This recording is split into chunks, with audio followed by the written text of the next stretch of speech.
స్థానిక ఎమ్మెల్యే గారు గత పాలనలో ఒక రోడ్ వేయలేదు, ఒక లైట్ వేయలేదు అంటారు.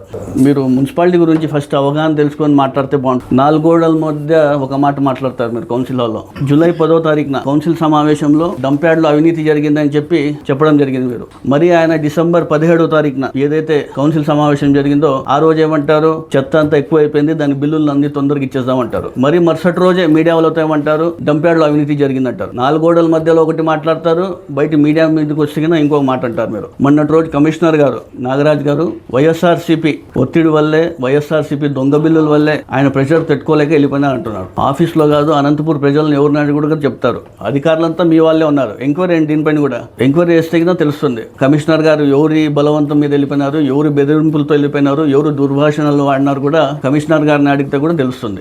మీరు 7 నెలలు అవుతుంది మీరు అధికారంలోకి వచ్చి. 7 రూపాయలైనా కూడా అనంతపురం అభివృద్ధి కోసం మీరు తీసుకొచ్చినారా? ఏ ఒక్క కాలువైనా నిర్మించినారా? ఏ ఒక్క రోడ్ అయినా కూడా ఎక్కడైనా వేయించినారా?